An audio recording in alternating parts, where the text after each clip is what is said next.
Boa tarde a todos, mais uma vez, obrigado. Obrigado a todos os participantes, a Abro, Bruno e todos os demais professores. É contigo, vamos dar início à 12ª aula da imersão. Joia. Então, pessoal, a gente vai começar hoje com o estudo 18. Né? Vocês estão vendo aqui? Estrela da som aqui para mim. Estão vendo a minha tela? Estão vendo, né? Sim. Tá joia. Então, eu acabei de abrir aqui o estudo 18. Esse foi um estudo que veio, na verdade, com uma indicação interessante, que ele veio com uma indicação de um endodontista, onde esse paciente estava sentindo dor na maxila anterior, na mandíbula, né? Na hora vez que ele mordia alguma coisa, ele estava sentindo bastante dor, e também do lado direito da mandíbula e da maxila. Então, a gente optou, na época, fizemos 2 volumes desse paciente. A gente tem um volume menor e um volume desse de 8x8. E hoje a gente consegue navegar, tudo que a gente precisa ver, a gente consegue navegar por isso que eu optei por esse caso aqui.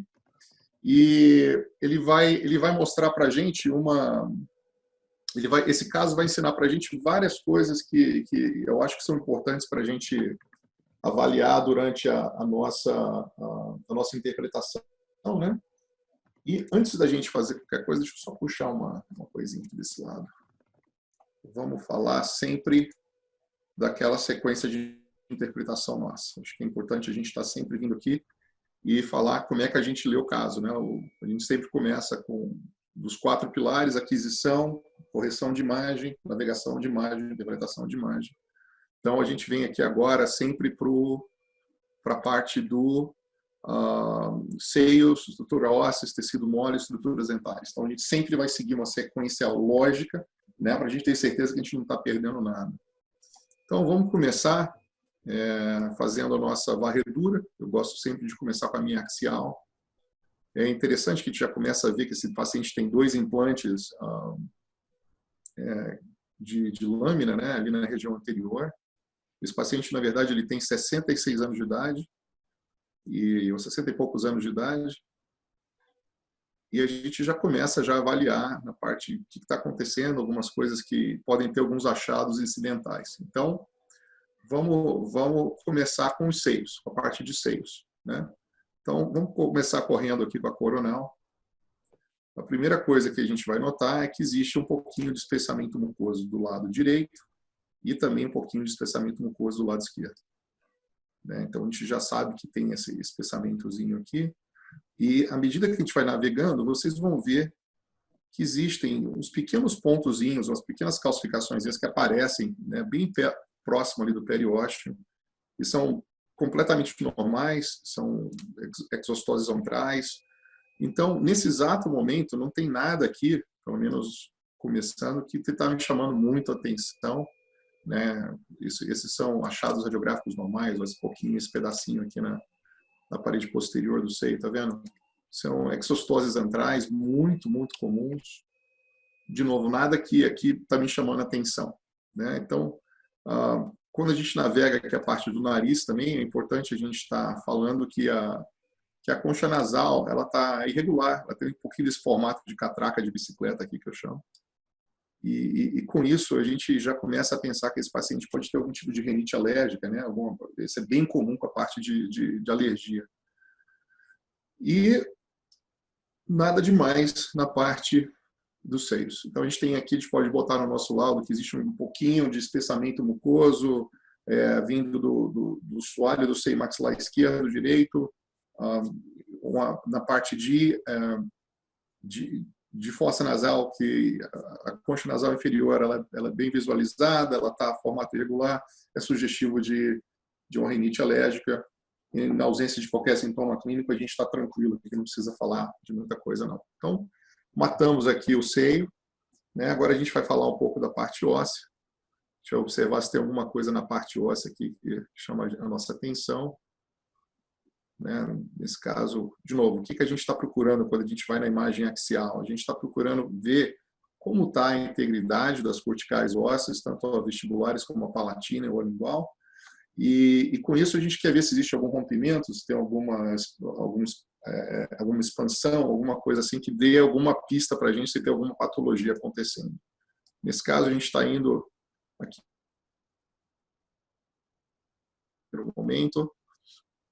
Vamos agora para a mandíbula, né? E, de novo, nada grosseiro.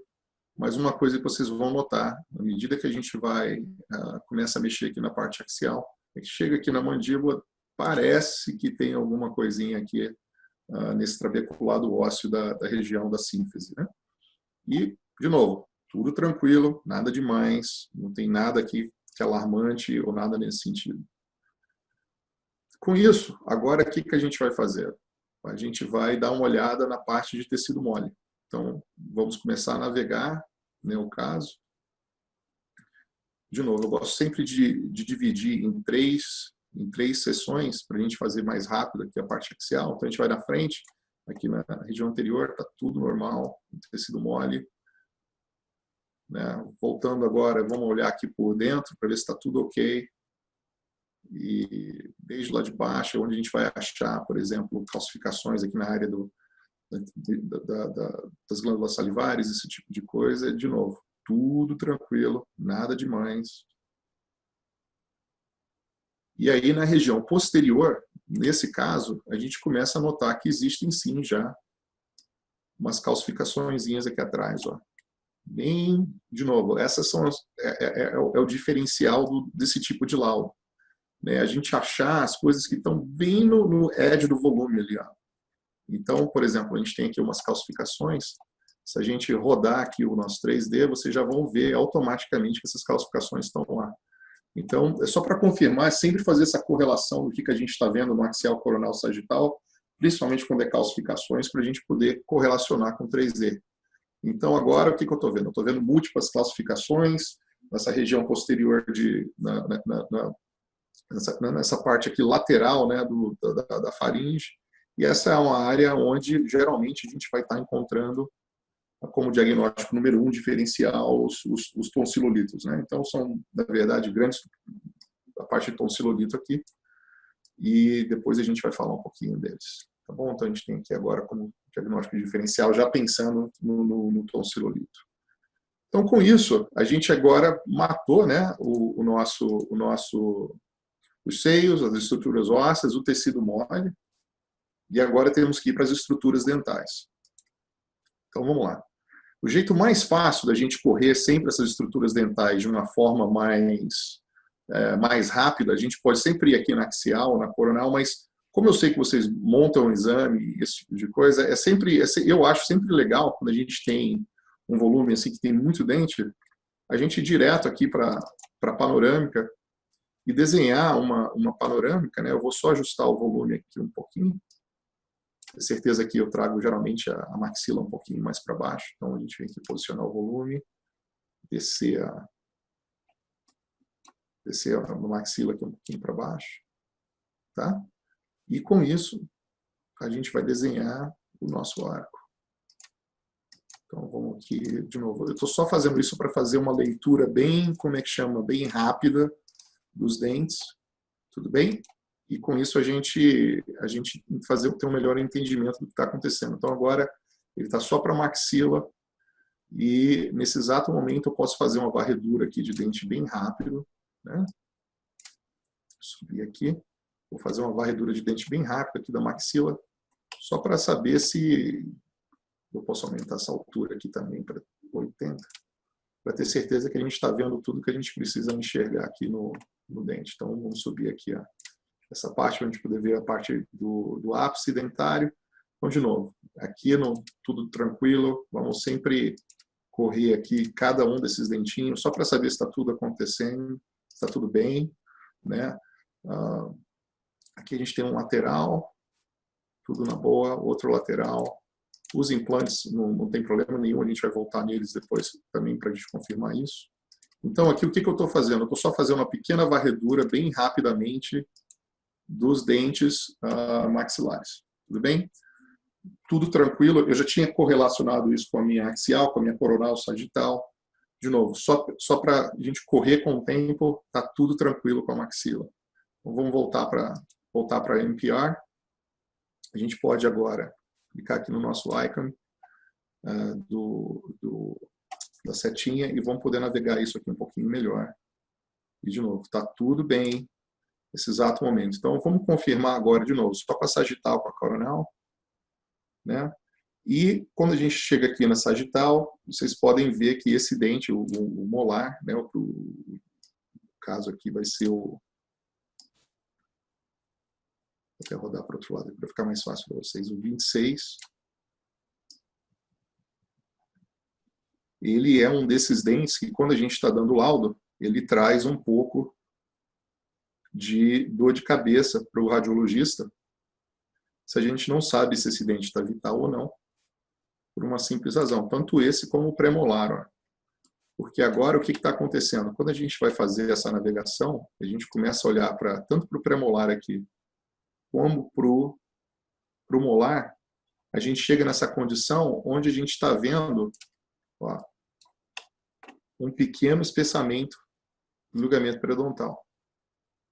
E esse espessamento do ligamento periodontal, para quando a gente não tem, né, informação clínica do paciente, a gente não sabe se esse paciente está com dor, se esse paciente está respondendo aos testes de vitalidade pulpar. A gente está olhando aqui que é um dente que está restaurado, né, por corose, então ele provavelmente pode estar lidando também com o começo de uma infecção de origem endodôntica, de origem pulpar. Então, para fazer o seguinte, o Estrela e Daniel, quando a gente vê, existe um pequeno espessamento aqui do ligamento periodontal, né, desses dentes, a gente pode sempre colocar no nosso laudo, ó, existe um pequeno espessamento do ligamento periodontal aqui, favor correlacionar isso com teste de vitalidade pulpar ou algo nesse sentido, né? Na experiência de vocês, quando vocês recebem os laudos dos radiologistas, o que você espera do radiologista quando a gente enxerga esse tipo de achado incidental e a gente não sabe a parte clínica? Você espera que a gente afirme que tem uma lesão ali? Ou o que você gosta de ler no laudo quando vocês verem esse tipo de imagem aqui que pode gerar um pouquinho de confusão? Bom, estando em continuidade como está aí com o dente, essa sinalização ela já é um indicativo por parte do radiologista mostrando alteração de estrutura. Como é uma imagem, seria mais prudente apenas indicar que existe um espessamento, uma rarefação ali, e nem tampouco indicar o tipo de patologia. Eu acho que seria mais tranquilo e coerente de se fazer isso, a não ser que haja algo diferente do padrão que dentro das alterações de origem odontogênicas. Fora desse padrão, essa sinalização, eu acho que ela é importante até para que possamos também estabelecer o nosso diagnóstico diferencial. No mais, é o que você acabou de falar. É apenas a sinalização dessa espessura e solicitar que o endodontista busque os recursos voltados ao teste de vitalidade pulpar, justamente para poder fazer o desfecho. Eu concordo, Bruno. Boa tarde para todo mundo, né? Eu concordo com o professor Carlos, com você. É claro que essa alteração ela pode ser um indicativo, mas ela por si só não define uma condição pulpar. Né? Então, o endodontista, quando recebe o laudo, para ele é interessante que venha a indicação que há um espessamento, mas é claro que a associação com os testes clínicos são fundamentais, né? Então, a gente precisa fazer o teste de vitalidade, percussão, palpação, enfim. E o diagnóstico final vai ser só após a associação. Então, a indicação é interessante, mas a definição ela é feita junto com os dados clínicos do paciente, que nós vamos obter lá no consultório. Perfeito, perfeito. Uma pergunta que estão me fazendo aqui agora, e é uma das razões que eu estou falando isso, eu estava esperando essa pergunta aqui, veio do Alcides Moreira, ele pergunta o seguinte: Estrela, como fazer o diagnóstico diferencial desse espessamento de origem endodôntica versus um trauma oclusal? É interessante, por isso que a gente precisa dos dados clínicos. Eu vou ver se esse dente tem, ele está em oclusão, que tipo de oclusão que ele está, se ele tem um esforço maior, Alcides, ou não. E também pela própria resposta. Nós temos 2 casos publicados com espessamento decorrente de trauma oclusal. Uma vez removido o trauma oclusal, a lesão desapareceu, não chegou a estabelecer uma necrose pulpar. Tá? Posso até te enviar isso aí, ou colocar aí para o Ronê enviar para o pessoal. E foi interessante isso, porque, na realidade, quando se eliminou o problema, voltou ao processo normal ali na região periapical. Então, esse é um cuidado grande que a gente deve ter. Uma coisa também, Alcídio, só para te dar um auxílio, geralmente, na minha experiência de radiologia, quando eu vejo o trauma oclusal, você vê o espessamento em todo o ligamento periodontal, ele não está localizado só no ápice. A grande maioria das vezes você vai ver que o ligamento periodontal em si inteiro ele aparece um pouco mais espesso, né, por causa das forças oclusais, não é só no ápice. Então, essa é uma coisa que pode ajudar a gente a diferenciar também. E, às vezes, também, nesses casos que nós tivemos, ele vem acompanhado até de uma certa esclerose em volta desse espessamento. Isso, tem também. Vai ter uma reação ali na lâmina dura, com certeza. Essa é uma excelente colocação. Tá? Então, pessoal, de novo, isso aqui são só uns achados. Nesse caso, eu posso falar para vocês que esse paciente não tinha sintomatologia em nenhum desses dentes. A gente pediu depois para ver. Nesses dentes que eu estou apontando aqui nesse exato momento não tinha sintomatologia, tudo bem?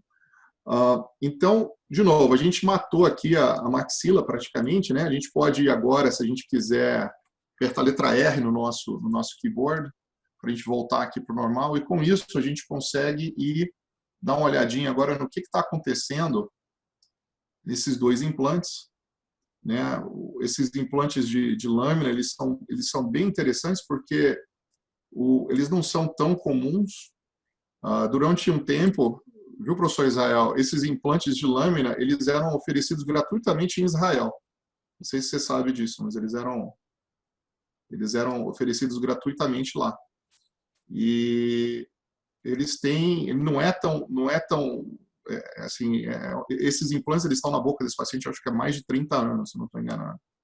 E é um caso de sucesso, não é fácil da gente achar esses por aí, mas a gente acha. E lembrar sempre que toda vez que a gente quiser fazer avaliação desses implantes, uma das coisas que o Evolve consegue fazer é essa avaliação dinâmica, né, do que a gente está vendo no NPR com 3D. Então, a gente, né, no 3D, essa relação entre o implante e a cortical vestibular, que é uma coisa que o Mike mostrou na sexta-feira passada muito bem. Nesse caso, obviamente, a gente tem bastante osso aqui, não estou tão preocupado, mas em casos de dúvida, de fenestração, coisa nesse sentido, o Mike mostrou de uma forma muito legal na semana passada essa ferramenta. Tá? Então, de novo, vamos voltar aqui para o caso, vou apertar aqui minha letra R para eu voltar para a posição original, e agora eu quero abrir uma outra panorâmica, só para a gente dar uma olhada na mandíbula, né? Então, eu vou dar aqui, vou posicionar o volume, vou levantar agora o queixo do paciente um pouquinho, para a gente poder levantar, trazer aqui a mandíbula para o plano oclusal, ficar paralelo ao solo, e aí com isso a gente vai vir aqui agora e vai desenhar a nossa panorâmica para a mandíbula. Então, vou desenhar um arco.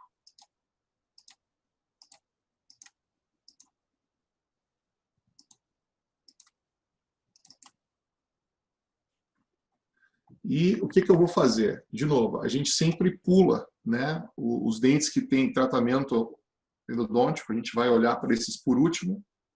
Então, eu vou começar aqui da direita para a esquerda, né, eu vou começar aqui no premolar. O primeiro pré parece estar normal. Desculpa, o segundo pré está normal, o primeiro pré está normal, o canino parece que está bem também. Uma das coisas que você vai notar aqui no canino é um pouquinho dessa área de meia-lua, né? Esse defeitozinho de meia-lua aqui que você vê bem abaixo da junção semente-esmalte. Esse tipo de lesão meia-lua que você está vendo ali, ele pode estar associado a a abrasão, né, algum tipo de erosão, a bifração.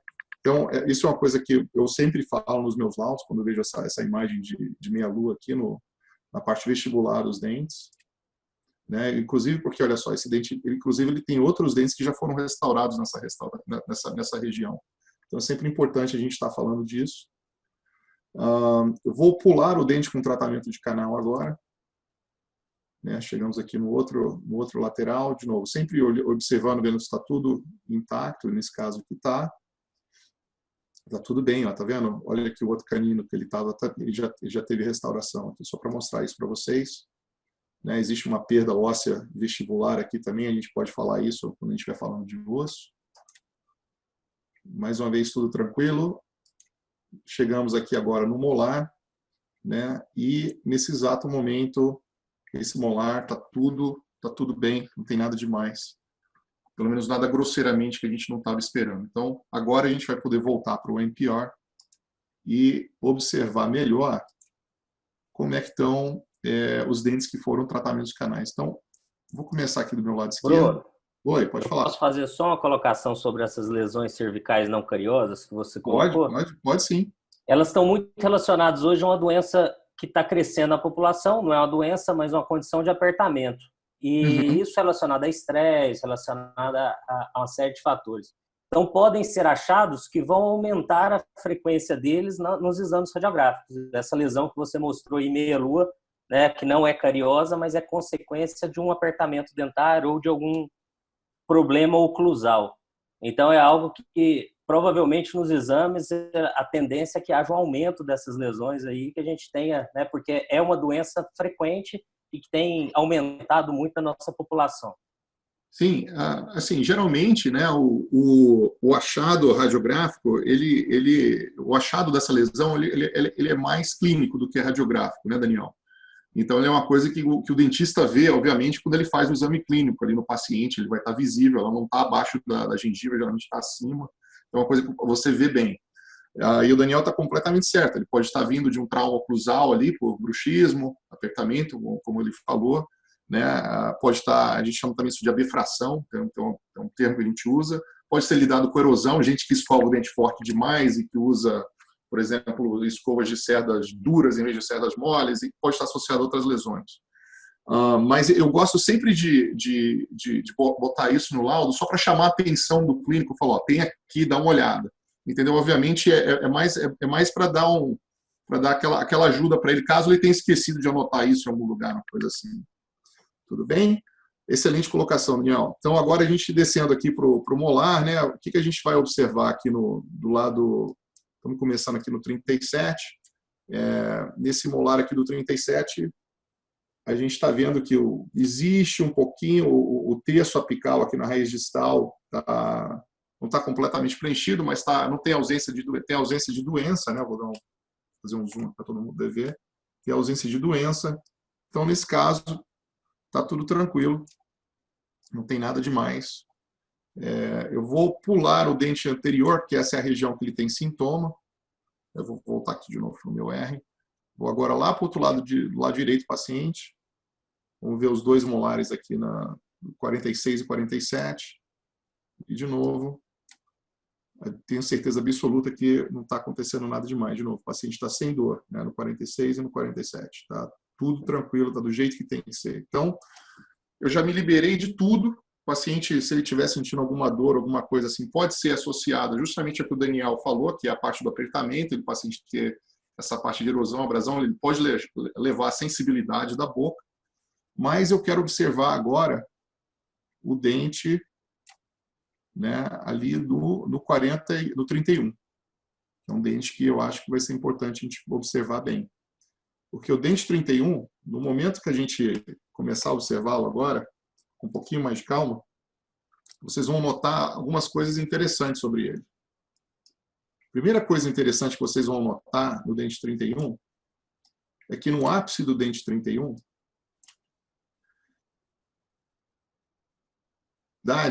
que ela não é compatível com gluta-peste, ela não é compatível com cemento, né? É uma densidade que nesse exato momento ela tá compatível com o quê? Com metal.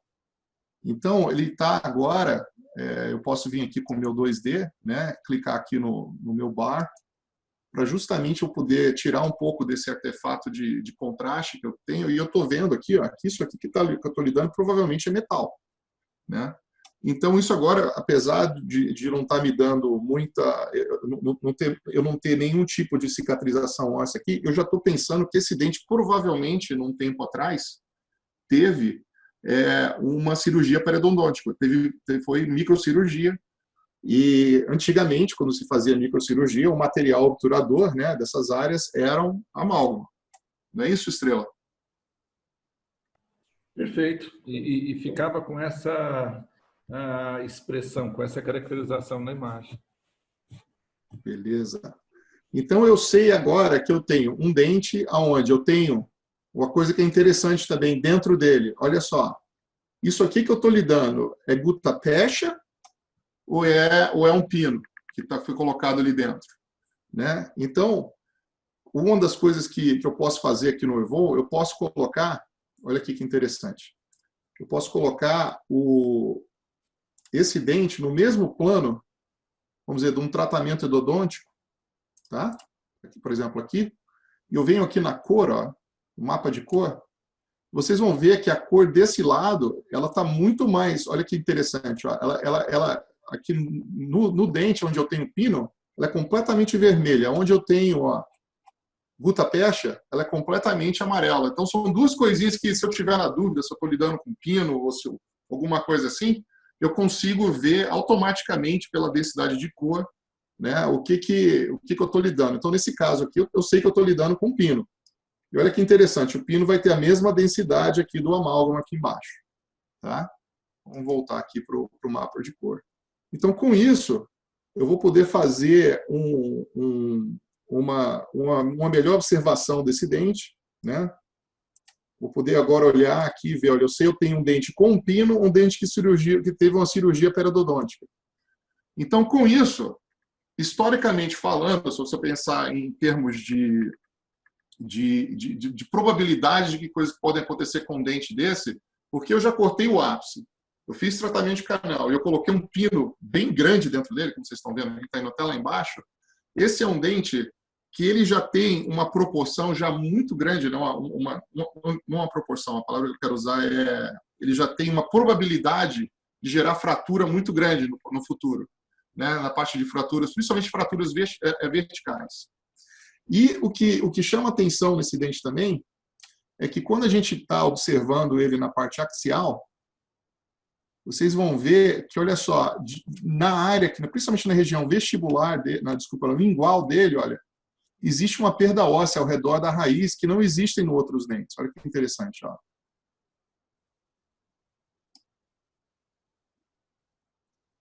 Tá vendo? Ele já tem um espessamento do ligamento periodontal aqui que não tem nas outras raízes, tá? Dos dentes adjacentes, não tem. Se você vem aqui, ó, o osso está bem mais alto na região, por exemplo, aqui do 32, ou até mesmo do 41, quando a gente vai confirmar o 41, olha a altura óssea aqui, onde é que eu vou botar bem, onde eu acho que está a altura óssea aqui, né? Olha onde é que está aqui. Vou trazer agora para esse dente, e eu sei que ela não está batendo. Tudo bem? Então, isso aqui foi uma área que me chamou a atenção, e eu pedi para o endodontista no meu laudo, falar, olha, tem uma perda óssea ali por lingual com um pouco do espessamento, esse paciente está relatando dor à percussão nessa área, é uma área que precisa agora ser investigada. De novo, essa imagem ela foi adquirida com uma imagem de um volume um pouco mais alto, maior, né? E eu não tinha resolução nesse caso para ver isso aqui, pelo menos nesse exame, por isso que eu falei para vocês que a gente fez dois, a gente fez depois uma segunda tomografia aqui, e esse dente, ele saiu com um diagnóstico de possível fratura vertical, e ele estava com a fratura vertical. Tá? E, com isso, a gente fecha o diagnóstico desse paciente aqui. Tudo isso aqui foi para ver essa fratura vertical, tá certo? Agora, eu vou voltar aqui para o meu Q&A.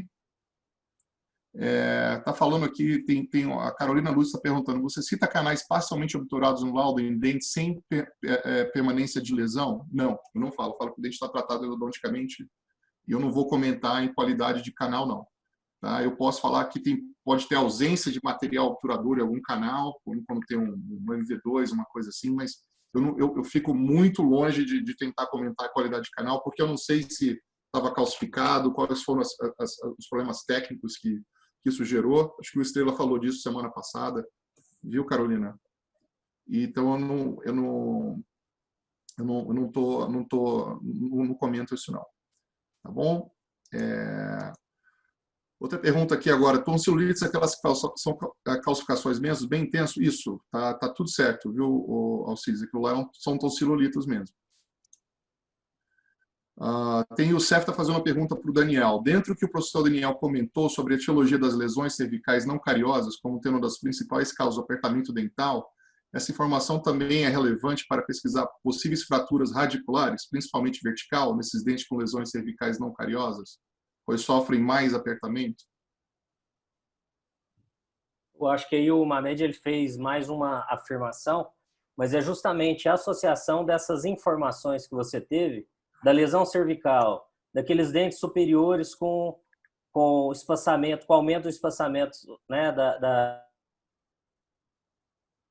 metálico em um dente anterior e inferior, que realmente, anatomicamente, é um dente que não suporta esse tipo de retentor metálico pelo risco, alto risco de fratura.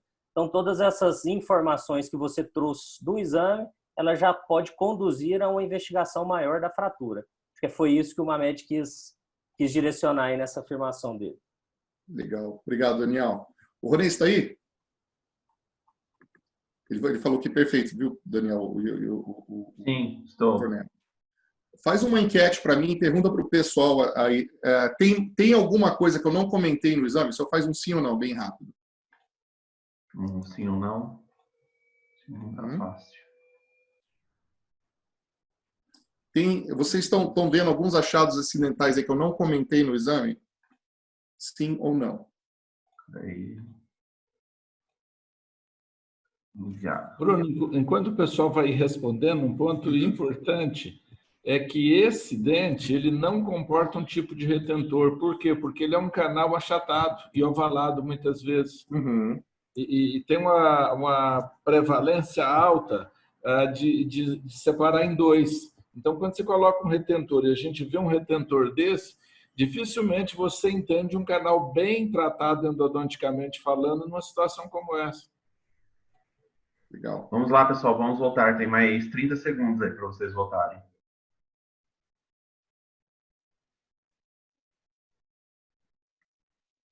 Bruno, tá meio a meio, 50-50. Tá bom, 50-50. Então tá jóia. Pessoal, a razão que eu escolhi esse caso para mostrar para vocês, tudo bem, sobre do que está acontecendo aqui, eu espero que vocês tenham visto o que eu vou mostrar para vocês agora, é o seguinte. Esse é um caso que eu dou nos meus cursos quando eu faço interpretação aqui nos Estados Unidos, e eu digo para vocês que 98, 99% das pessoas não enxergam o principal achado desse caso. Tudo bem? Então, se você não viu, por favor, não fique se batendo, não, que é tranquilo, isso é bem normal. Tá? Esse caso é um caso que eu publiquei, inclusive, num artigo do... cadê? Foi num artigo da Associação Americana de Endodontia. Eu tive a honra a Associação Americana de Endodontia, ele faz todo mês ele faz uma newsletter chamada Communique. Eu tive a honra de escrever duas para eles. E esse foi o caso que eu escolhi, olha aqui, para colocar no Communique. E a razão disso que eu coloquei esse caso aqui no Communique foi porque esse paciente, né, ele veio com essa indicação do endodontista para a gente fez uma imagem volume um pouquinho maior. Tem duas coisas aqui que eu não falei. A mais simples para você enxergar, ela está lá atrás na imagem coronal, né? Eu vou reorientar o volume aqui de novo e vou voltar aqui vou tirar aqui essa curva da mandíbula, vou reorientar o volume aqui de novo, só para vocês verem. Tá? Vou trazer ele aqui para baixo. Ó. Então, tem duas coisas que eu quero mostrar para vocês. Aqui no caso. Tudo bem? Número 1. Quando a gente está aqui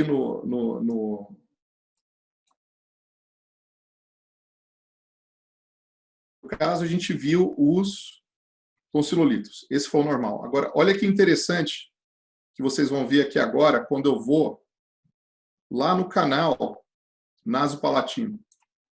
E eu corri esse caso aqui no canal nasopalatino pelo menos umas 20 vezes, que eu contei aqui quando eu estava fazendo para vocês, porque eu sei onde é que está.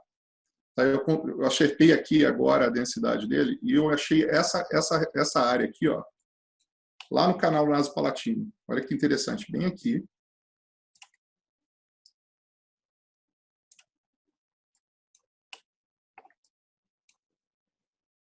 Então, eu tenho aqui agora, olha lá, no canal nasopalatino desse paciente,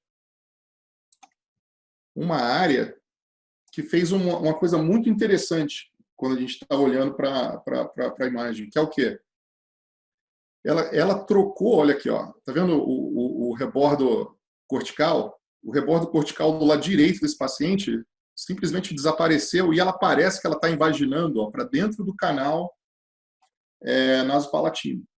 Então, uma das coisas que a gente vê no canal nasopalatino é sempre se o canal está aumentado. Nesse caso, foi o oposto, o canal estava atrésico. E esse paciente sentia dor na região anterior de maxila. Né? Então, isso foi uma das coisas que me fez sempre olhar para esse caso aqui e ver o que está acontecendo. Ó. E quando a gente vê para cima e para baixo, né, a gente nota que nessa região aqui vai ter como é que chama? Uma área bem diferente ali. Então, o que a gente faz com esse tipo de área? Né? A gente vai lá e vamos olhar e usar a nossa sequência de interpretação. A gente vai falar do número, tamanho, da forma, da estrutura interna, da periferia, da densidade, da localização e quais são os efeitos das estruturas adjacentes, para a gente chegar no diagnóstico diferencial. Né? Então, aqui eu estou vendo uma área, ela é pequena, ela é bem delimitada, ela não é corticalizada, ela é hiperdensa, né? Ela está expandindo para dentro do canal nasopalatino, ela está elevando aqui, ó, ou expandindo também para a fossa nasal, né? E com isso, o que acabou acontecendo? Eu acabei mandando esse paciente para biópsia. E quando eu mandei esse paciente para biópsia, o cirurgião me ligou. Ele falou assim, ó, Bruno, eu estou com um paciente aqui que você pediu para fazer biópsia. No meu laudo inicial saiu como algum tipo de lesão fibroóssea. Eu falei assim, eu acho que é uma lesão fibroóssea, mas eu não gosto, esse paciente tem dor. O cirurgião não quis fazer a biópsia desse caso. Ele falou para mim, por que eu vou abrir isso aqui? Pode dar alguma infecção, não sei o que, vai dar problema. Você tem certeza que vai fazer essa biópsia? Eu falei, Jorge, vai fazer a biópsia que tem alguma coisa, eu não sei o que é. Entendeu? No pior cenário, a gente vai descobrir que tipo de osso é esse aí, porque eu não tenho a menor ideia do que eu estou olhando. Eu sei que eu achei esse achado. Então, o cirurgião fez a biópsia, ele terminou a biópsia, ele me ligou imediatamente. Ele falou, Bruno, olha, não é uma lesão fibroóssea. Foi a coisa mais esquisita que eu já fiz biópsia na minha vida. Você está certo, tem alguma coisa esquisita aqui, vamos esperar a patologia. A patologia veio rápido nesse caso.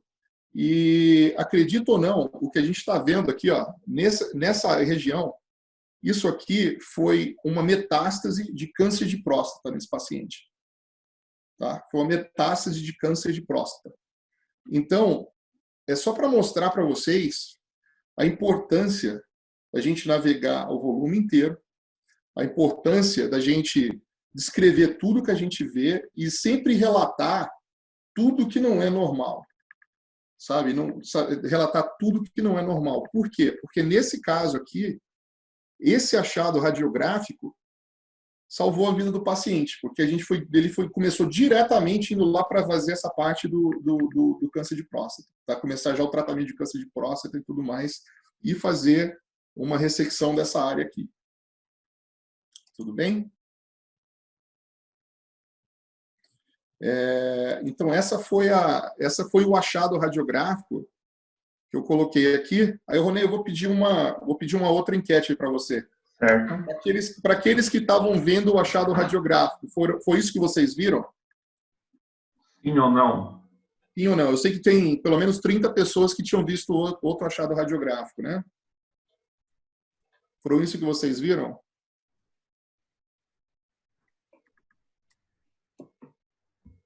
E chances são que vocês estavam provavelmente também pensando na mandíbula. né? Aqui a mandíbula, se a gente, quando a gente olha aqui para a mandíbula, eu meio que dei uma deixa que está 65% não. Não. Então, 35% sim. Legal. Entendeu? Se você viu, parabéns. Se você não viu, agora você já sabe que todas as vezes que você abre um volume, independente se é para implante, endo, orto, tudo, você sempre olha o canal mandibular. Ele é um dos meus checklists. Eu sempre olho, ele faz parte do meu checklist. Qualquer tomografia que eu abro, uma das primeiras coisas que eu sempre vou fazer vai ser olhar no canal no canal do incisivo, e esse aqui é um dos casos que mostra a razão. Tá joia? Então, deixa eu só dar uma olhada aqui, ver se tem alguma pergunta para mim. Senão a gente vai mudar, a gente vai mudar para o próximo caso por conta do tempo. Pergunta do Antônio Santos, professor, e quando tem extravasamento de material obturador, você fala no laudo? Falo. Se tiver extravasamento de material obturador, contanto que não seja o que a gente chama de apical puff, que é uma coisa normal, né, dentro da endodontia, eu falo. Mas se é uma coisa assim muito grosseira, eu comento. Né? Mas se for só um pouquinho desculpa, Estrela, eu não sei traduzir isso. Eu preciso da sua ajuda aqui. Como é que a gente chama de um apical puff em português? Uma sobreobturação mínima.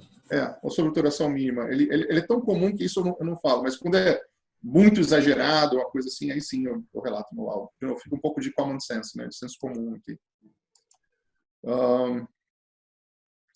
Algum sinal na imagem que sugeria a malignidade? Nenhuma, Andréia. A Andréia Curiova perguntou isso para mim, não tinha nenhuma. Tanto é que eu achava que isso era alguma lesão fibroóssea. Tá? Esse foi o meu diagnóstico diferencial, era que isso aí era alguma lesão fibroóssea, porque esse paciente estava sentindo um pouco de desconforto. Eu achava que poderia ser associado a isso de alguma forma. Né? Não tinha nada a ver com os implantes, eu sabia que não tinha nada a ver com os implantes, eu achava que era alguma coisa literalmente fibroóssea. Eu não achava que era uma lesão maligna, não. Tá? Então, isso foi com eu diria a Tamir está perguntando aqui, eu pensei numa displasia fibrosa, uma coisa nesse sentido. Né? Não era muito agressivo, não era nada aqui do Tamir. Eu estava pensando em uma coisa mais agressiva nesse caso. Tá? Então, pessoal, vamos agora mudar o caso e vamos para o curso de novo. Vamos achar o caso número 19. Então, vamos todo mundo aqui agora abrir o caso 19.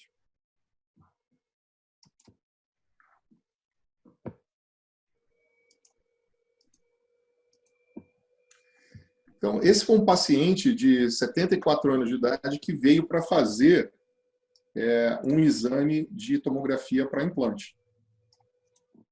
Tudo bem? Então, esse é um paciente agora que ele veio para fazer uma tomografia para implante e a gente vai fazer a navegação desse caso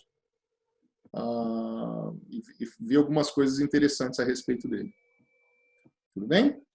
Então, eu espero que esteja todo mundo já com o caso aberto. Nós vamos, obviamente, começar a nossa navegação sempre indo, né, de cima para baixo.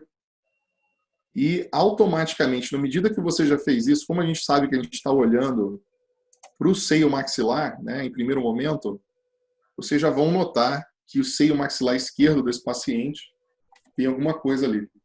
Como essa passa a ser agora, nesse exato momento, que ela é tão grande, né, tão fácil de ver, passa a ser a nossa região de interesse, a gente vai pular essa parte do seio maxilar agora e ir direto para os outros achados. A gente já sabe que existe um problema aqui no seio maxilar. Tudo bem? E vamos direto para os outros achados. Então, tem alguma outra coisa, algum outro seio maxilar que a gente precisa comentar?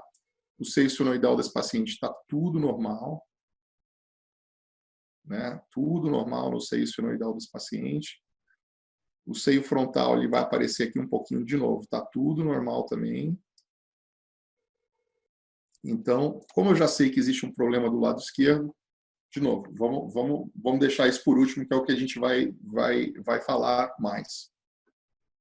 Na parte agora, voltando aqui para a parte de interpretação. Né?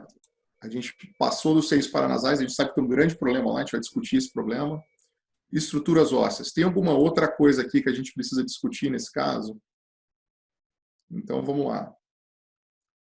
quando a gente começa a ver, a gente sabe que nessa região aqui dos premolares do lado direito, existe uma área de enxerto, né, uma parte de enxerto ósseo, e foi a razão que o paciente veio para fazer o exame. Então, num primeiro momento, eu já sei agora que existe uma parte de enxertia óssea aqui, que eu vou ter que comentar no laudo, mas, olhando na parte óssea, não tem nada aqui que está falando que tem alguma outra patologia, uma coisa nesse sentido.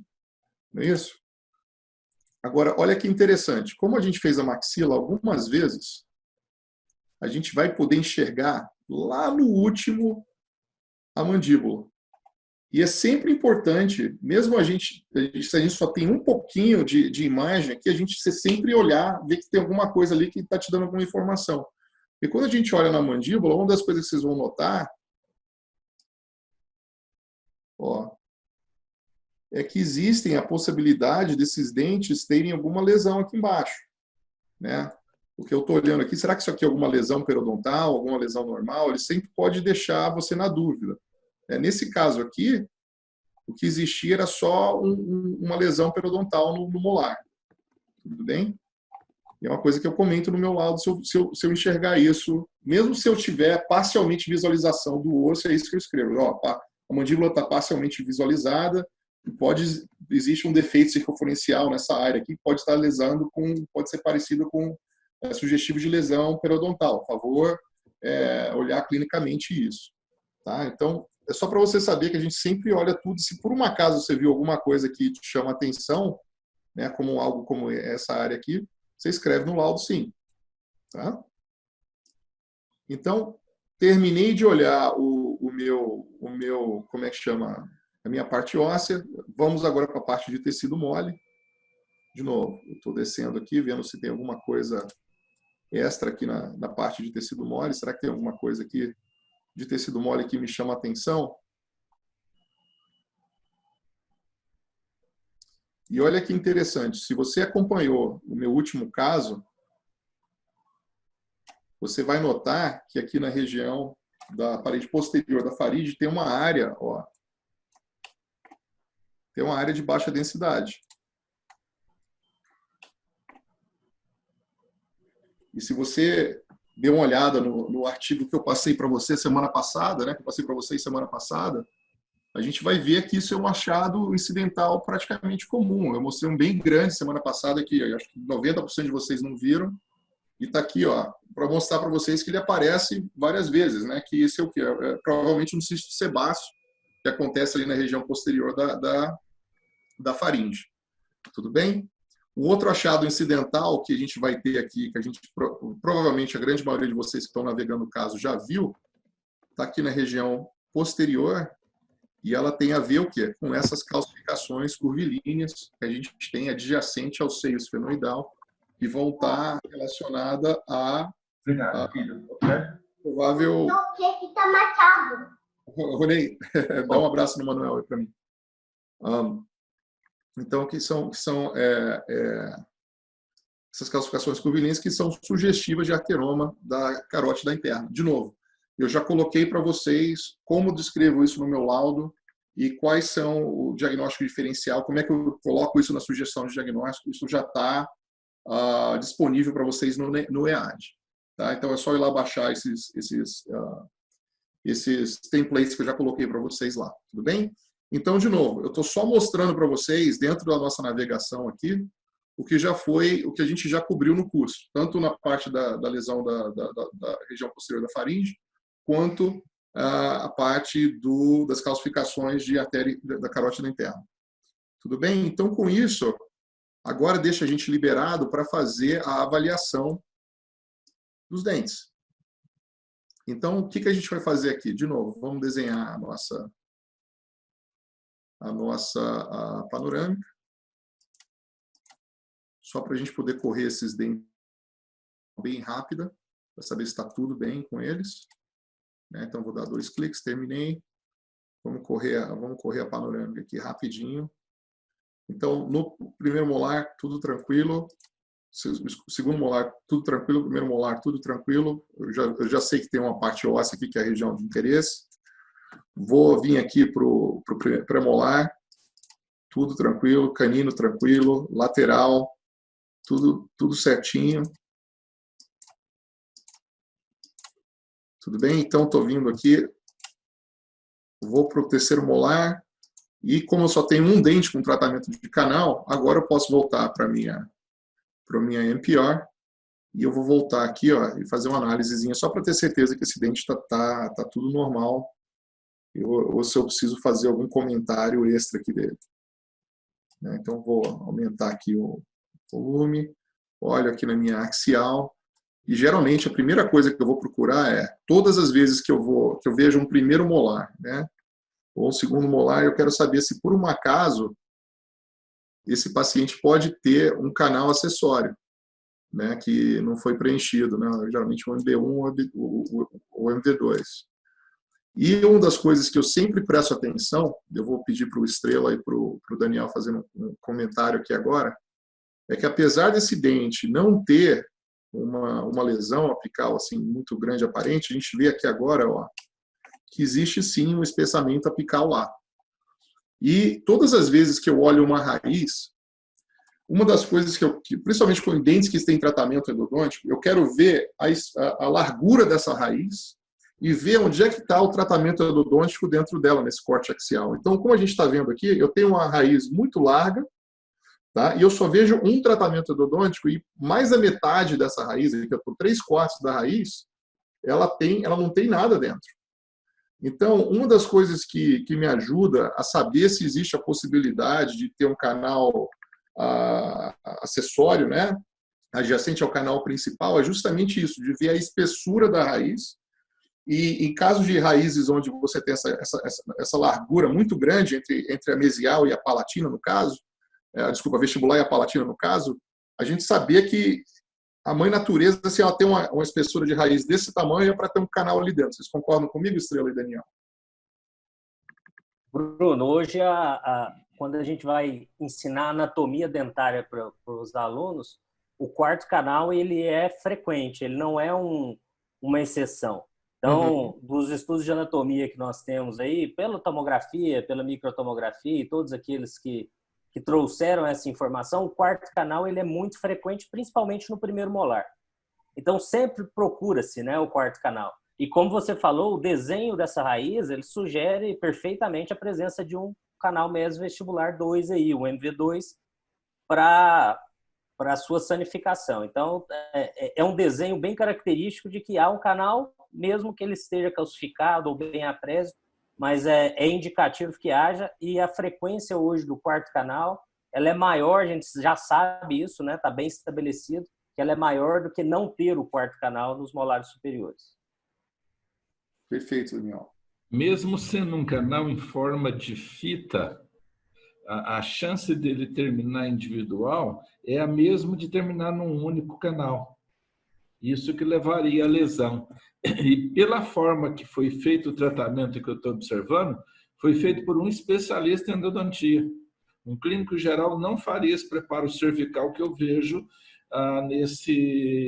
nessa imagem. E mesmo tendo sido feito por um especialista, como o próprio Daniel colocou, ou ele deixou de lado ou ele não encontrou, durante a abertura coronária, a embocadura do canal. Porque, você olhar bem, parece que ele tentou achar e não conseguiu, tá vendo? Bem aqui, ó. Exatamente. Tá? Bem aqui. Parece que ele tentou achar, mas estava calcificado e ele não conseguiu entrar nesse cara aqui. Claro. Essa eu concordo com você 100%. Agora, a razão que eu escolhi mostrar esse aqui, deixa eu explicar agora para o Daniel e para o Estrela, é o seguinte, pessoal. Eu sei que de todo mundo que está assistindo o curso hoje, né, alguns de vocês vão ter acesso a um tomógrafo de pequeno volume, de alta resolução, onde a gente vai poder observar isso aqui de uma forma muito legal. Tá? Outros de vocês vão estar vão ter acesso a uma máquina que vão ter volumes médios, talvez volumes grandes. E nessas máquinas, obviamente, a gente não tem a qualidade de detalhe que a gente precisa para fazer certos diagnósticos. Mas, se você tiver esse entendimento de anatomia, como o Daniel falou aqui, do desenho da raiz, e saber que essa raiz desse tamanho aqui é provavelmente para a gente ter um quarto canal, e a gente olhar e observar que existe um espessamento, né? Não é porque eu não tenho aquela raiz, aquela tomografia do Prex ou do Morita de alta resolução, que eu não consigo, pelo menos, começar a sugerir um diagnóstico desse tipo de caso. Tudo bem? Então, esse entendimento da endodontia, de você observar as lesões e de você ter um entendimento da anatomia, na minha opinião, ela não é só exclusiva de volume pequeno. Você consegue dar esses laudos e ter esse entendimento, mesmo quando a gente não tem uma imagem com a resolução que a gente considera ideal para a endodontia, mas ela já dá 90% do caminho das pedras aqui para a gente começar a fazer um diagnóstico correto do caso. Você concorda, Estrela e Daniel? Plenamente. A gente já dá para se ter essa percepção. Mesmo sendo de um grande volume, deu para eu ter uma percepção que ele fez preparação cervical. Uhum. Isso. E tá vendo lá o espessamento periodontal? No caso, ó, bem da região. Então, a gente sabe que aqui e, obviamente, a gente pode agora fazer sempre a sugestão, olha, pode existir a presença de um quarto canal aqui, existe um espessamento periodontal, se esse paciente tem algum tipo de sintomatologia clínica, alguma coisa nesse sentido, considerar um retratamento, considerar uma cirurgia. Uma das coisas que se faz aqui nos Estados Unidos em casos um pouco mais difíceis, eu não sei se o pessoal faz bastante essa parte de reimplantação incidental, né? Reintencional, né? Extrai o dente, corta, bota de volta. Tem várias técnicas hoje. Se no caso o dente está bem preparado, com a coroa muito boa ali, você não quer desmantelar o que foi feito aqui, que você pode tentar ainda outras técnicas, né, para manter esse dente na boca. Mas vamos voltar aqui para o principal desse caso, que é sobre o seio maxilar.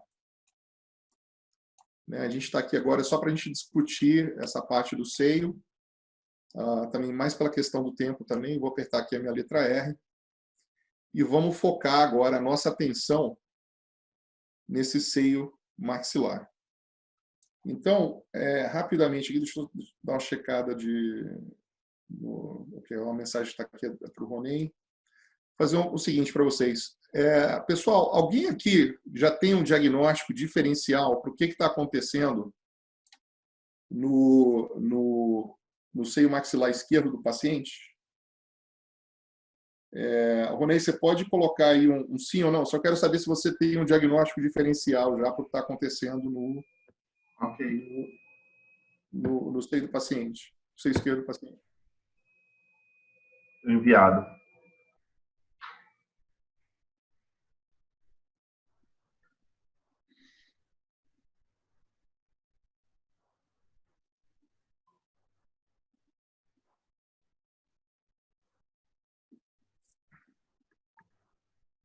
Beleza, pode fechar, Ronei.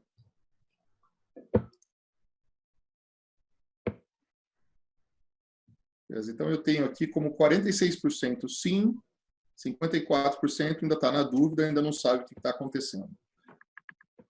Então vamos lá. Tem algumas coisas que eu vou poder fazer aqui agora para me ajudar nesse diagnóstico. Tá? E isso vai ser bem interessante porque ele vai te ajudar a conhecer uma patologia diferente.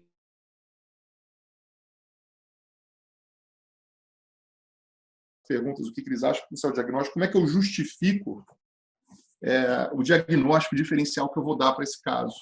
E eu vou mostrar para vocês 3 técnicas que eu uso para chegar nesse diagnóstico diferencial. E uma delas, que é bem inédita, eu vou mostrar pela primeira vez como é que eu uso o EVO realístico para chegar nesse diagnóstico diferencial dessa lesão. Tudo bem? Então, a primeira coisa que a gente vai notar, quando a gente corre, a gente vai ficar aqui bastante no coronal agora, é que o volume, tá? O volume ocular do lado esquerdo do paciente, ele é muito maior do que o volume ocular do lado direito do paciente. Então, essa é a primeira observação que a gente vai fazer. Tudo bem? Então, a gente já tem agora, a gente já sabe que existe um volume grande do lado esquerdo, ocular, versus um volume menor do lado direito. Então, observação número 1. Eu tenho que saber agora como diagnóstico de diferenciais é quando eu tenho grande volume, diferença de volumes oculares. Quais são os diagnósticos diferenciais? Essa é uma observação. A segunda observação que vocês vão ver é que quando eu venho aqui no meu corte axial, olha que interessante. A parede anterolateral e a parede posterolateral desse seio, elas estão invertidas com relação à outra. Está vendo que ela faz o arqueamento para fora? Ó. E essas estão fazendo um arqueamento para dentro, do caso. Então, quando eu faço o arqueamento das paredes do seio, é como se fosse o oposto. Imagina que você tem uma bola de ping-pong. Se você amassar uma bola de ping-pong de um lado e amassar a bola de ping-pong do outro, as paredes elas ficam invertidas agora. Tá? Então, a gente tem essa outra inversão aqui. Tudo bem? Então, isso é muito interessante. Agora, olha que legal essa outra coisa que a gente pode fazer aqui. A gente vai vir aqui. Quando a gente começa a navegar com o seio, a gente já notou que a parede anterolateral e a parede posterolateral do seio, elas estão menores, né? O seio está hipoplástico. Eu tenho, como a gente já falou aqui, a parede o assoalho da órbita, ela tá mais baixo do que do lado esquerdo, né? E a gente vai fazer agora, a gente vai vir aqui um pouquinho mais para frente, a gente vai fazer uma avaliação da parede medial do seio. O que é isso? O que é essa parede medial do seio? Eu vou fazer o seguinte, eu vou pegar aqui, ó, geralmente na abertura do ósteo, eu gosto de fazer isso bem aqui na abertura do ósteo, estou olhando aqui na abertura do ósteo do lado direito, e olha o que eu vou fazer. Eu vou medir a distância, tá, Desculpa, eu vou medir, pegar aqui a ferramenta de mensuração, eu vou medir a distância do septo até a parede medial do seio maxilar. Então, nesse caso aqui, eu chegou a 16 milímetros. Tudo bem? E eu vou fazer agora essa mesma medida para o outro lado. Olha só, vou pegar aqui e vou trazer para cá. E eu estou agora com a discrepância da parede medial do seio maxilar de 4 a 5 milímetros. Tudo bem? Dependendo de onde eu vou medir. Isso é muito importante para chegar no diagnóstico diferencial. Então, de novo, tudo que eu estou fazendo aqui tem uma razão para chegar no meu diagnóstico diferencial. O que eu fiz? Eu já sei que eu tenho alteração da parede anterolateral, posterolateral, alteração da parede medial do seio maxilar, ou seja, na parte axial, as 3 paredes estão em colapso. Eu sei, na minha parte,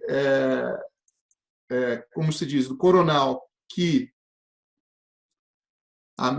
o volume da minha órbita esquerda ela é diferente do meu volume da órbita direita, e eu vou agora partir para a última coisa que eu preciso fazer, que eu até que anotei aqui o nome em português para eu lembrar o nome, eu vou ter que confirmar a presença de uma condição chamada enoftalmia, ou enoftalmia, desculpa, seria o correto nome, enoftalmia, tá?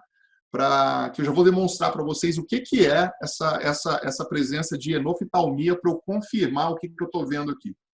Então, pessoal, o que eu vou fazer é o seguinte, eu vou agora, a partir daqui, eu vou clicar no meu realístico, tá? E vou jogar agora, abrir o volume realístico desse paciente. O que eu faço nesse caso aqui, eu vou procurar nos meus filtros um filtro de pele, um filtro de pele, eu vou botar aqui, ó, pele 1, tudo bem? E eu vou fazer um ajuste só para tirar um pouquinho desse ruído que tem ali em cima. Perfeito, bem aqui, ó. E o que eu quero ter? O paciente, como você viu, que ele fez a tomografia com o olho fechado, que é uma das técnicas que eu uso para fazer tomografia, para evitar que o paciente se mexa. Mas por que eu fiz isso, né? Então, de novo, eu observei parede anterolateral, parede posterolateral, parede medial do seio, a órbita do seio que está puxado, volume ocular. E eu agora preciso confirmar a última parte para eu confirmar o diagnóstico desse caso. E eu já vou mostrar para vocês o que eu fiz aqui e o porquê que eu fiz isso, porque, na verdade, eu vou falar para vocês agora com o que eu estou lidando. eu estou lidando com uma síndrome.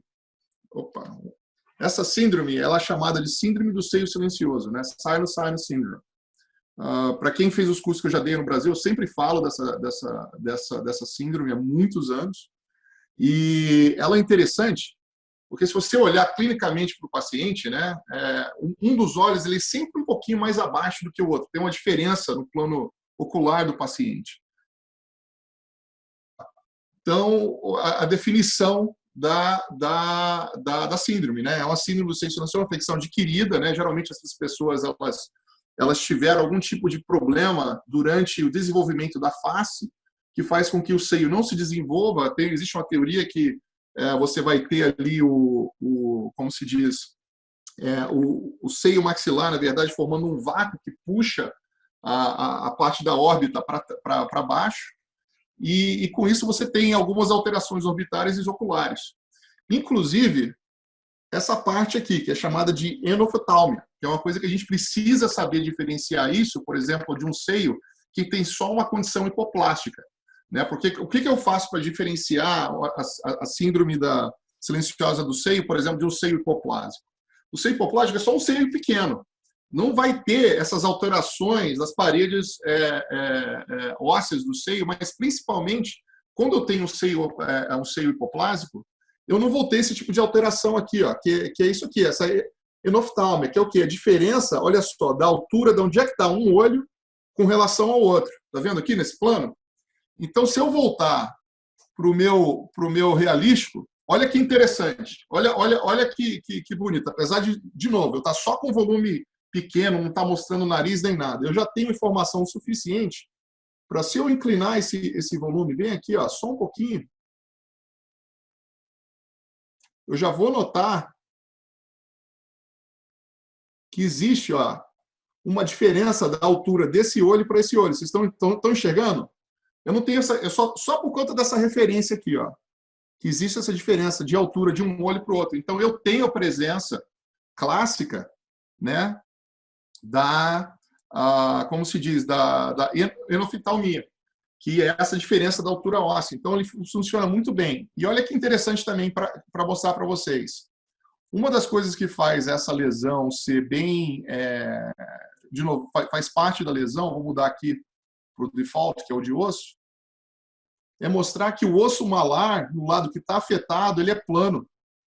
Né? Ele não é tão redondo como é o outro lado. Tá vendo? Esse lado aqui a gente está vendo bem que ele é mais arredondado, como é o formato do soalho da fossa da órbita. E o processo malar aqui, no caso de pacientes onde existe a síndrome silenciosa do seio maxilar, ela é mais plana. Então, o 3D ele auxilia muito nessa parte de diagnóstico, tanto para você ver o olho do paciente, quanto para você ver o processo malar. E a última coisa que a gente tem que ter certeza, nesse caso, é a gente olhar aqui agora para o complexo osteometal. Nos casos da síndrome silenciosa do seio, o complexo osteometal ele está sempre opacificado. Então, de novo, eu cheguei no diagnóstico de síndrome silenciosa do seio maxilar. Por quê? Porque eu coloquei agora tudo que eu sei sobre a síndrome e eu justifiquei por imagem tudo que todas as características da síndrome. Eu estou vendo um volume aumentado da parte da órbita, eu estou vendo os colapsos de todas as paredes e medi para mostrar isso, né? Eu mostrei a parte da enoftalmia, que é muito importante da gente olhar também, e confirmar com um bloqueio do complexo osteometal. E com isso eu chego à conclusão que eu estou lidando com um paciente que tem a síndrome silenciosa do seio maxilar. Bruno, 10 minutos, ok? Então eu tenho aqui a Ângela que falou que viu, legal. Ela chegou no mesmo diagnóstico que eu. E tem o Rafael, ele escreveu Cerveró.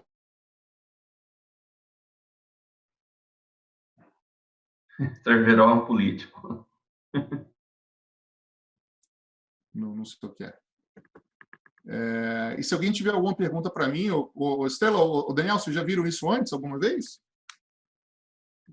Não, sendo apresentado pela primeira vez essa síndrome, muito interessante. E a maneira com que você fez o desfecho também. E o mais interessante é você fazer a conclusão usando o 3D realístico, né? Realçando a importância dele, fantástico. Então, de novo, tem muita coisa que a gente pode mostrar com 3D que, geralmente, quando são alguns, como se chama, são algumas... a gente faz um exame clínico do paciente, mas tem o 3D realístico, em casos como esse, ele é muito importante justamente para quê? Para quando a gente não tem acesso ao paciente, a gente consegue fazer praticamente o mesmo exame, né, como se o paciente estivesse na nossa frente, a gente conseguir gerar ali a renderização do tecido mole. Então, isso é muito importante, como você falou, Estrela, para a gente poder chegar nessa conclusão. Tá? Fizeram uma pergunta aqui para mim no chat, falando assim, professor, uma curiosidade, qual a consequência dessa síndrome para o paciente?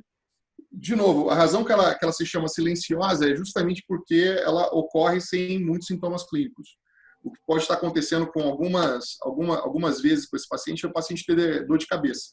Tá? Existem casos desse caso que existem dor de cabeça e algumas vezes problema que tem a ver com a parte ocular, né? Então, esses vão ser pacientes que vão ser vistos por otorrinos ou por cirurgiões de cabeça e pescoço, e vão ter que corrigir se tiver se for muito puxado ou ele estiver muito para baixo, uma coisa nesse sentido, vão ser problemas oculares.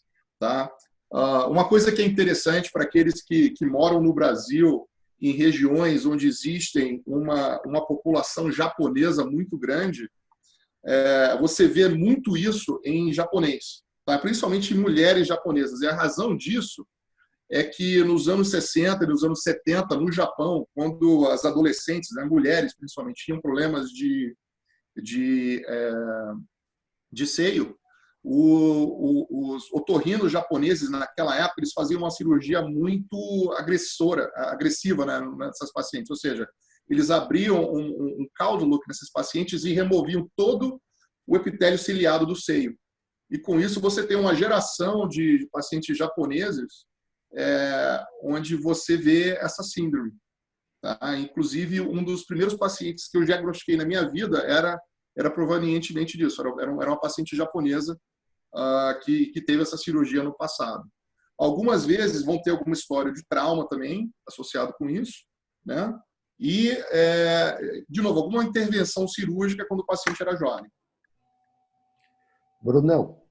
Pode falar, professor. Você falou em termos de diagnósticos diferenciais, né? Na primeira instância, quando você estava descrevendo a presença do seio maxilar com velamento e comunicação com ósseo do lado esquerdo, além do deslocamento da órbita, me lembrou casos de blowout onde você tem exoftalmia, hemorragia do seio e, posteriormente, por falta de terapêutica, situações de infecção bacteriana, né? Por isso a presença desses halos mais hipodensos ou radiolúcidos, como queira.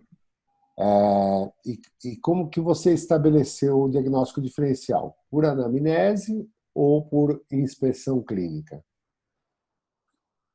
Nesse caso, né? No meu caso, o diagnóstico diferencial ele foi todo radiográfico. Porque em tudo que você falou, que é diagnóstico, ele passa a ser patognomônico à medida que eu expliquei tudo que eu mostrei aqui. Sim.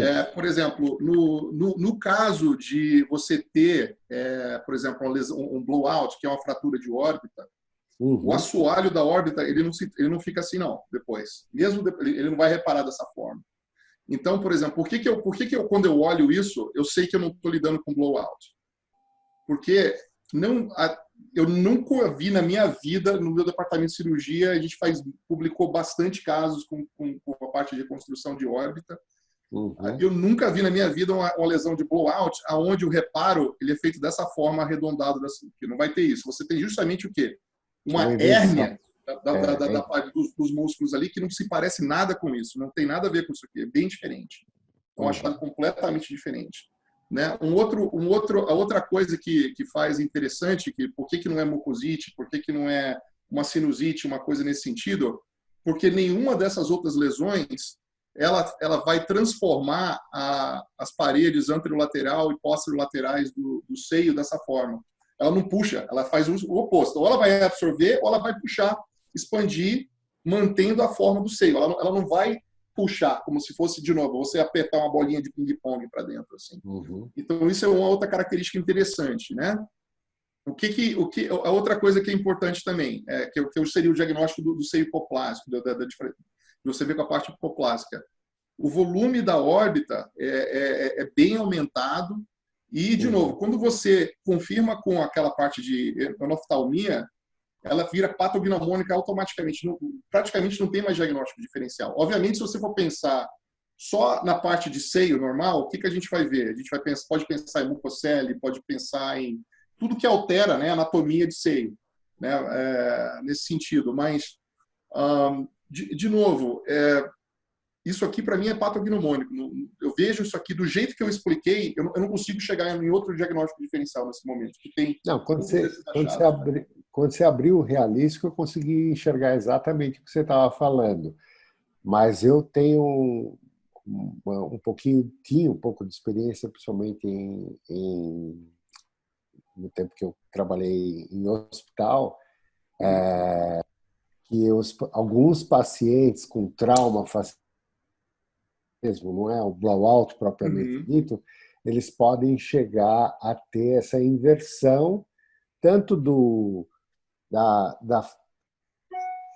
porção vestibular anterovestibular do seio maxilar, que é invertida,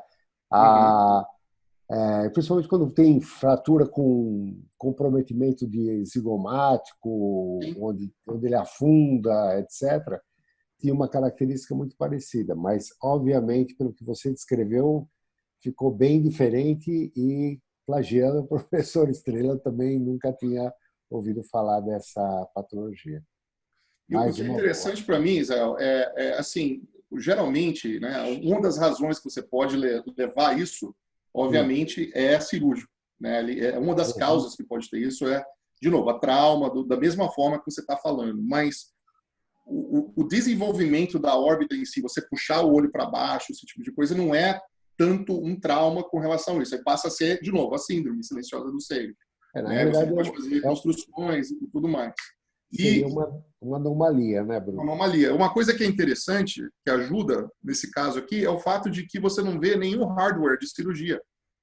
Não tem nada de cirurgia aqui. Nada. Não tem nenhum mesh, não tem nenhuma plaquinha. Uma fixação, nada. Então, nesses casos, principalmente o paciente, de novo, a idade dele é de 74 anos.